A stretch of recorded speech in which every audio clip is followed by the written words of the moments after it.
dune and swale, open dune lands. You're going to see pine forests. You're going to see all kinds of immense biodiversity within that 1.5 miles from this building out to Lake Michigan. And then you get to the Great Lake Michigan too. So we have this just really amazing biodiversity here. And why is it here? You know, have you ever thought, why, you know, why is little old Indiana Dunes here? Is it because we have really the highest sand dunes in the world? No, we don't. You go up to the Sleeping Bear Dunes, they're much, much higher. You go to Great Sand Dunes out in Colorado, and they're much more expansive. Our dunes are not the highest, they're not the largest. What is significant about this area and making it into a national park status and sustaining us is that critical biodiversity that we have. There's so many different kinds of habitats here, and they're all within a short amount of space and area, which is, again, unusual and, you know, world-class biodiversity. And that comes because, again, of our geology with Lake Michigan and the 15,000 years of change that's happened to create these landscapes, but it's also because of geography. So when you combine our geologic history and you put it right where we are, this couldn't happen really anywhere else on the planet, because it's where east meets west and north meets south. And with that Lake Michigan kind of us hugging that landscape of Lake Michigan. So you couldn't reproduce this really anywhere else. And scientists have been, you know, claiming that and talking about that. That's why Henry Chandler Coles and Victor Shelford were the early scientists from the University of Chicago that came out here, and they brought scientists from all over the world to come out here and see these Indiana dunes because they were so different and so unique. And so this is you know, right here. And just to give it a couple little factoids to impress your friends and neighbors. Over 1,400 species of plants that are found just within 15,000 acres. Doesn't seem like a lot, maybe, but that's more different species of plants than Yellowstone has, Yellowstone National Park, with 2 million acres. So think about that for a second. Your backyard is on par and is ecologically more diverse in some aspects. Now, don't get me wrong. We don't have, you know, the megafauna of bison and grizzly bears and all of that really cool stuff. I am not looking down on Yellowstone at all. It's a wonderful place.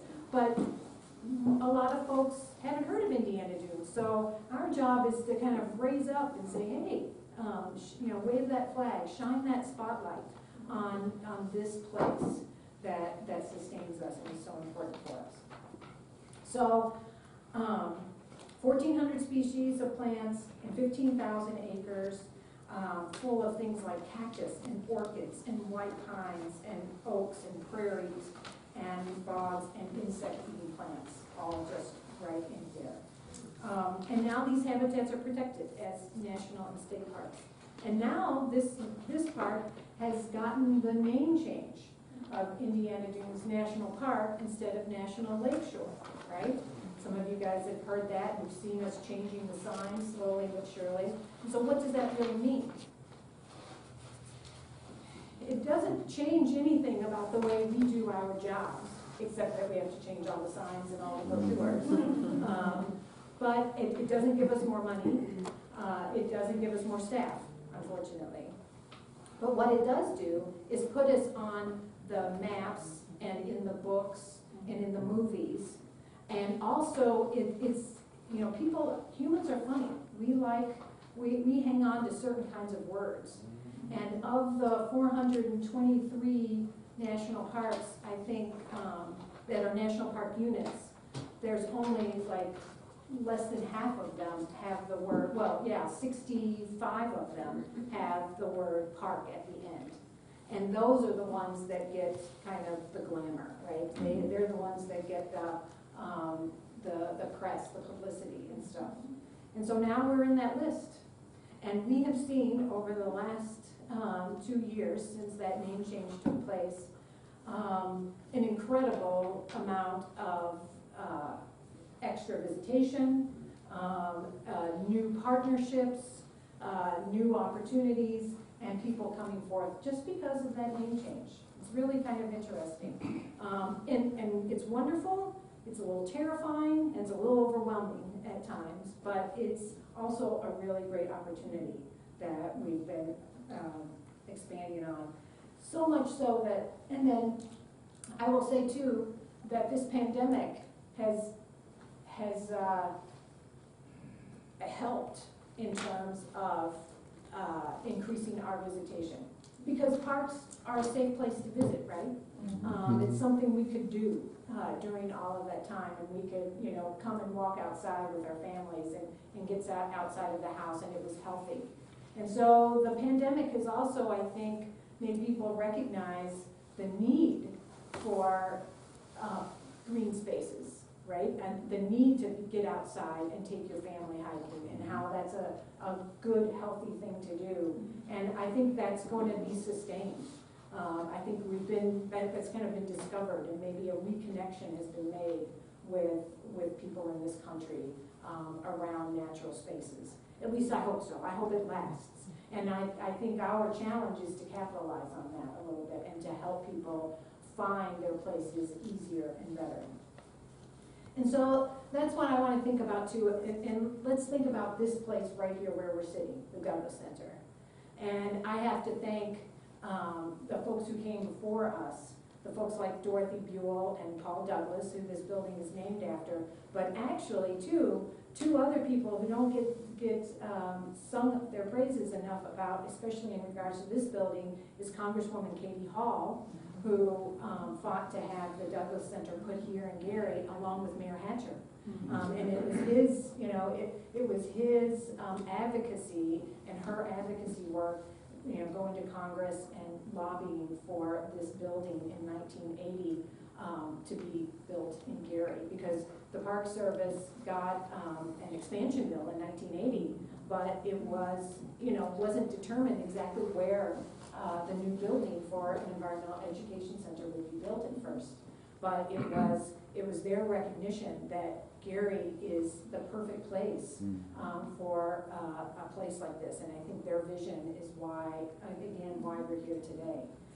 And at first this building was built in 1985. Its doors opened in '86, and it was very much around bringing students. And that is what it is today too. This is our education hub. We have lots of students coming here, before and hopefully after this pandemic. And but then in the last 10 to 12 years, we've opened it up to be more of a community nature center. And I will say too, the other thing that we've been working toward, and that is happening of its own volition to some degree, is that this is our Western Visitor Center. This is the gateway to the national park here in Gary, Indiana. This is the first place people come when you're traveling east on I-80 from Des Moines, Iowa, or from, even farther out west in Colorado or wherever. If you're coming east on your vacation, you stop here first. This is where Google takes you.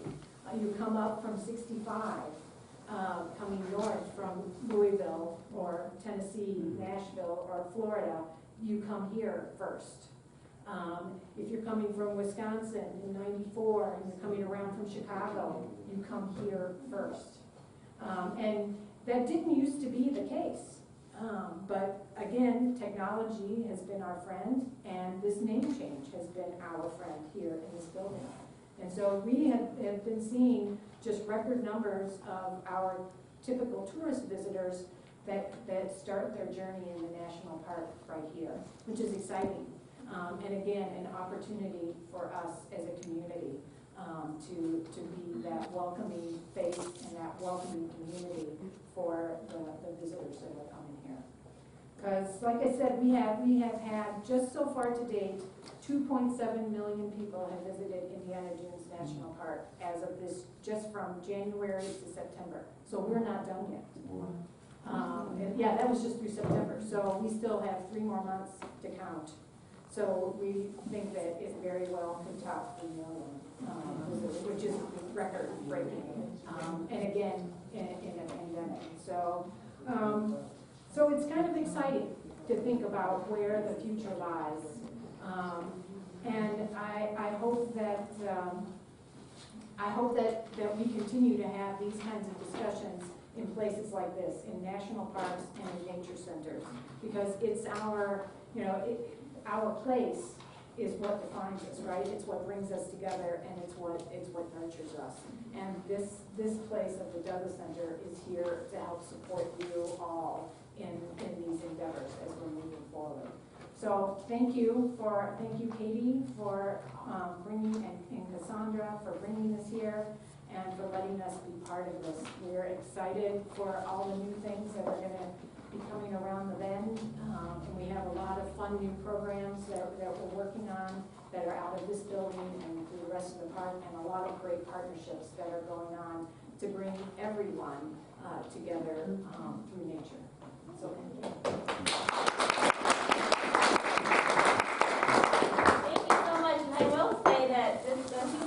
Project is very much in line with the history of national parks. There's always been a bit of a rebellious, even revolutionary, definitely reimagining aspect of the park system in the States and in the U.S. because it's easy to develop. It's easy to make the jobs economic argument. What's hard is to create the space to allow for better mental health, for connections with nature, to protect the wetlands and the bogs that filter the water that we end up drinking and the fish we end up eating. So it's always been part of our kind of rebellious human history, I think, in the best way possible. So it means a lot to be here. Thank you so much. All right, so now we'll turn to Cassandra, dear friend, colleague who I genuinely love. She's one of those people who, if she's like, Kate, I need you here, I will make whatever mountains that need to be moved, and I will show up for her. So it's good to be able to work together closely in this way. And she'll be talking about the work of the United Urban Network through social justice, keeping the strength amidst the struggles. Thank you so much, Cassandra. As usual, it's always customary for the presenter to kind of give an idea of background, what you've done, but I want to start first of all by saying this is the Thanksgiving season, and so as usual, there's so many things that we have to be thankful for individually and as a group. First of all, let me just say this: when people ask me about different things that's happening here in Turkey, well, what have you done? And to be quite honest, a lot of things we've done, but let me just get this part out. For me, I can honestly say that since I've been with Kate and so many of the different people that we have met from around the world, I've managed to sit in breakfast for 7 days with ambassadors from all over the world: France, Germany, South Africa, Canada. I think we had, who else? Brazil. Yeah, Brazil. And I could go on and on. We've had good fortune of being able to sit down and eat lunch and dinner with the mayor of Jeju, South Korea. And I had a dance with him. And as it was wedding. It was supposed to be a boogie, but then he told the translator to make sure that she told me that he was quite handsome. In Phillips thought he was the best looking man, and anybody was glad to have him. So never go to a place and don't know what's being said, and you don't know what's going on. Got stuck on top of a mountain, literally stuck, all the way, not a hill, not a mountain. With the round group, got up and couldn't get down, so I had to go all the way down a mountain. I cried and I prayed down the whole mountain, and I was passing people, and they were passing me on the mountain. I was crying and holding on, and they were looking at me like, what were you doing here? But I made it to the bottom, so what can I say? We have gotten a chance to go to the Brazilian, I think it is, with the botanical garden. Yes, in Rio de Janeiro. Oh my God, to look and see the animals and the birds just like it is on TV. It was the most beautiful and brilliant kind of thing that you can imagine. And, you know, it's all very heartening. I'm very grateful. But my thing today is that I want to celebrate the word we. So that was me. This is we. Word we is such a very small word. It's one of those words we use all the time and kind of throw it around here and throw it around there. But we has such a powerful meaning. We, W-E, is such a very tiny word. And do you know that we, from the dictionary, I guess they call it the Oxford English Dictionary, there are only 102 words. Out of all the thousands upon thousands of words, only 102 that you can use two letters to actually get the word we. So you got we, as, to, but the word we is such a very small word. But we also know how powerful the word we can be. It's probably one of the most smallest, the most powerful words on the planet. We gives us permission to stand. We gives us inspiring, it inspires us to move. We gives us direction. We lets us know that I am not alone. We help us to realize that all things are possible. We are here today because of the multitude of crises that our world faces, which is why we go to all these different conferences and different things like that. It's been beautiful to sit there and watch the world unfold at my feet. The best part of it is to be able to sit someplace and not know who you're sitting next to and hear them tell you everything that you sit there and hear every day in your own backyard, at home, over the phone. To listen to all of the problems, not because the problems were so wonderful to hear, but just to let you know people are the same all over the world. The difference is usually just the land that they occupy. But whether it's mental health, physical health, addiction, crime, injustices as far as voting, all these different things, these people will sit there and until you heard them being called in order to speak, I had no idea most of the time who I was speaking to. So we are here today because of a multitude of crises that the world faces. And today we will reach out across political borders, across nationality barriers, and across religious boundaries. And just how are we going to do this? Well, my thing is I believe that we the people can help bridge the problem, we the people can help solve the problem. And sometimes we need to remember that we have certain things in place that have dictated to us just about how to go about doing this. One of those things that I found that I think we all take advantage of, and I think, well, I remember when I was little, I used to sing this thing with the schoolhouse rock, We the People, the preamble, and every time I get ready to sit, I want to sing, but I'm not going to do that. So don't worry about it. But this is what it says in case you can't remember. It says, we, the people of the United States, in order to form a more perfect union, establish justice, ensure domestic tranquility. We provide for the common defense, promote the general welfare, and secure the blessings of liberty to ourselves and our posterity. We do ordain and establish this Constitution for the United States of America. And when you listen to that, that's a lot of stuff, and you figure, well, really, unless I'm taking the test, I really don't care. But when you're looking at the world today, you need to go back and look at it just a little bit harder. Because what it says is, we the people of the United States, in order to form a more perfect union, we establish justice, ensure domestic tranquility. We provide for the common defense, promote general welfare, and we secure the blessings of liberty to ourselves and our posterity.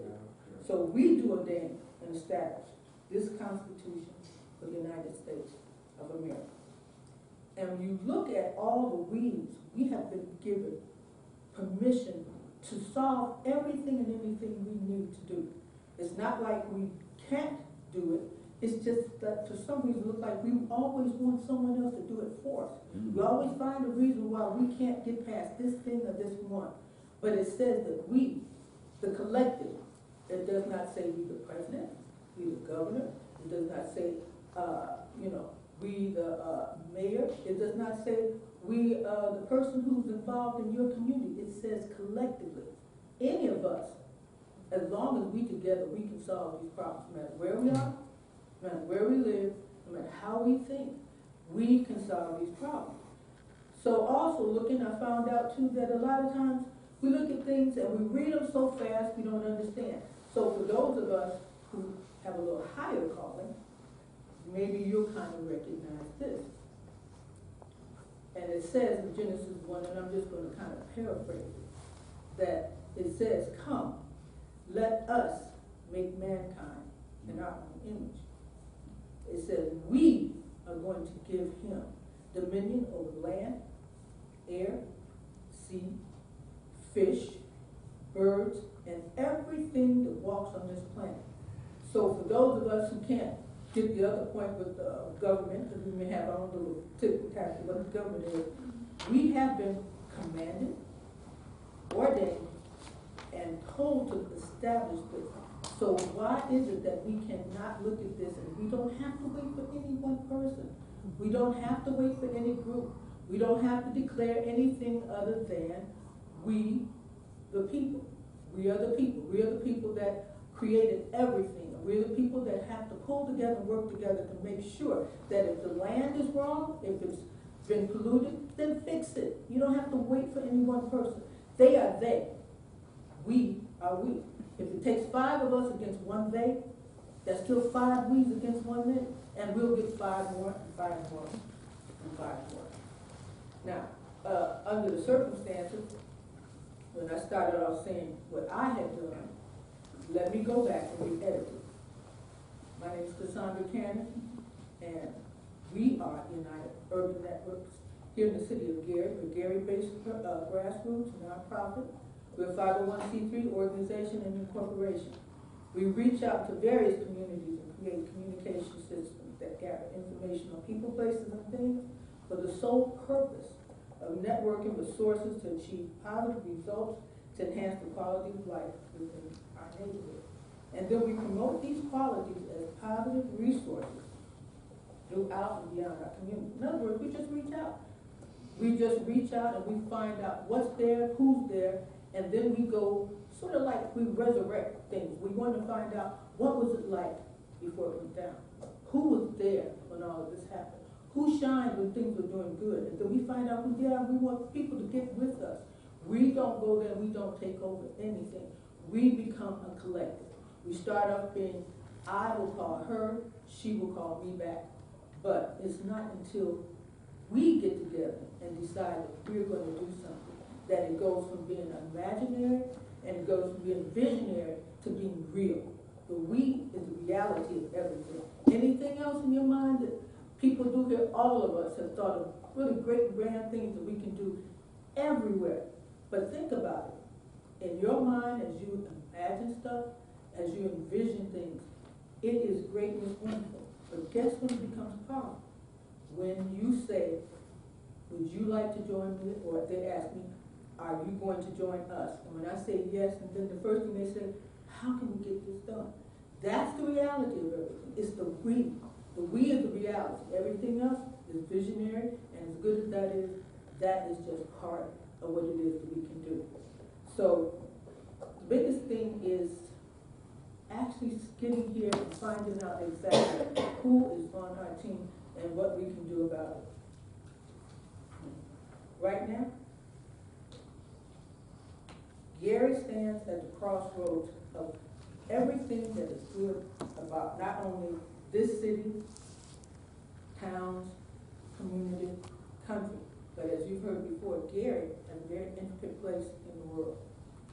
Here we are for the State of the People's Union for the Northwest Indiana, Illinois region, and we are aware that we have problems in finance, housing, medical, mental health, employment, education, reunification, senior citizens, quality of life, genderism, law enforcement, race relations, environmental issues, water, air, land, youth and family rehabilitation, voting, inequality, suppression, education, politics, civics, social studies, education, drugs, alcohol, tobacco, narcotics. Everything everybody else has. The only thing about it is very few of us get a chance to do what I've done and be able to actually meet some of these people and sit down and talk to them. The biggest thing that I really like about the word we is when I used to watch TV when we were little, and everybody remembers Batman and Robin. They were the dynamic duo, you know, they run all over the place, and there's other, you know, just go everywhere. Crime would never stay exactly where it was because Batman and Robin on the pitch. They were two of the greatest superheroes that we as children had. But there's one thing you've noticed, is that they always had this cliffhanger every week. And it looks like they were just about done for it. Every now and then Batman would holler, oh my God, goodness, Robin, looks like things are going downhill. Doesn't look like I'm going to be able to get us out of this time. And the first thing you would hear is, don't worry, Batman, we've got this. Then the music comes on, you know, somebody hits their button, you know, everybody cheering for Batman and Robin. It's because of the we. Batman was fine, but it was because of the we. It was because it meant that now nothing was as impossible or as bad as they thought it was. Because when we could move anything. And so in our city, besides having what I consider a very great mayor, somebody who has so much possibility, she's such a nice person, nice human being. But Gary has a lot of dynamic duos too. And one of the dynamic duos we want to talk about that we're going to honor today is Mr. Phillip Newsom and Mrs. Jackie Newsom, who's now deceased. Now, when I met Jackie, I knew of Jackie from different conferences and things that I'd seen her. I had no idea Jackie was such a dynamo. And I didn't know that she and Phil had done so much for the community. It wasn't until, I think it was 2019, that I really got a chance to sit down and talk to Jackie. By that time, her health had become so dire that it was difficult sometimes for her to be able to even talk. And I learned a little bit about Jackie. I found out that Jackie was, I believe she was a sprinter. Yeah. Did she sprint? Yeah. You know, she won awards, that she had so many mentoring classes with Roosevelt all over the city. And this woman was carrying a canister, you know, with which to breathe from, and a lot of times she couldn't talk. But the message she always gave is that I can do this because we can do this. And, you know, I used to ask Jackie, because the first thing I wanted to know what we, and she always said, him. She always said, we. For the grace of God, I could not get through this without him. I could not do this without him. And a little while later, after Jackie passed, Phil gave me a big stack of papers and beautiful pictures and stuff. And I wish I had given him, asked him rather for permission, so I could have read the letter, one of the letters that Jackie wrote. He wrote a beautiful letter to Jackie as well. But the thing is, dynamic duos. They start with not I, they start with us, and they end with the powerhouse, which is we. And so with that, we would like to thank Mr. Phillip Newsom and all the contributions he's made, and the fact that because Jackie saw him, now we see him. I'm so sorry we couldn't have done this before she died. We talked about it, and she and I would get on the phone and talk, and I would listen to her. I could not believe that this woman had over 70 operations and was still moving. Did everything from the stomach, the legs, the arms, the heart, and all she did was talk about what God was going to allow her to do next. She never stayed in the present. It was always what's coming next, what's coming next. So what I realized, as she and I was talking one day, after I finished talking to Jackie, I sat down and I thought to myself, what can I say and how can I translate this? Because Jackie is one of many, but Jackie was so inspiring. 70-something operations, and you still want to go out and touch people's lives? So this is what I came up with. Great leaders are like great people. They learn to acquire great courage. They step forward, and most people step back, and they often stand alone. They come when called not by chance, but by choice. They have become humanity's first responders, returning countless times, reaching and pulling others, once like themselves, out of the ashes of despair. They no longer fear what life may have called upon them to do. Because of where they've been, fear mostly is not answering the call when it comes. They rise because it is their destiny to do so. And they have learned to turn pain into power and women into wisdom. And they challenge others by leading the charge. That's what the dynamic duo, the team of Jackie and Phillip Newsom, have done all these years. So with that, Katie? I can't follow that up, but I would just like to present the inaugural award here, Cassandra, and if Mayor Prince could also help and take this on over to Phillip. Here you are. It is.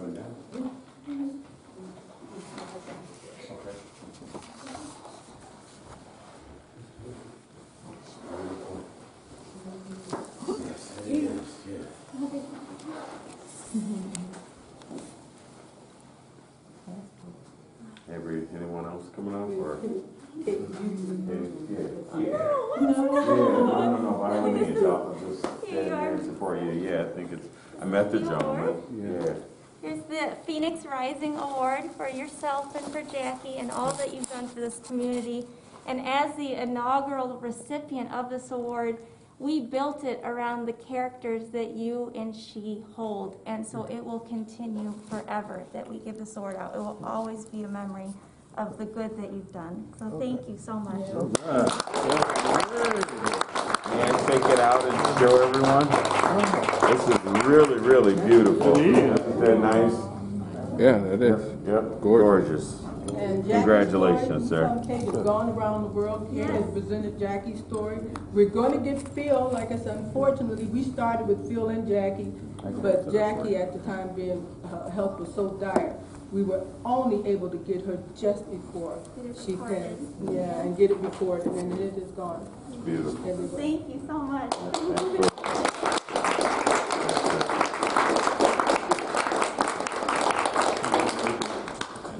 So I guess you'll be. Yeah, I think we'll lunch time. Yeah, so give us 5 minutes, everybody, and we're getting ready to take a break. We're going to have a full turkey dinner. That's turkey, ham, turkey gravy, mashed potatoes and gravy, green bean casserole. I think it's sweet potatoes and anything else. And please come back for the afternoon portion when we learn more about all the other communities we've worked with and what we hope to do here in Gary. So please, thank you. Oh, and food, where's the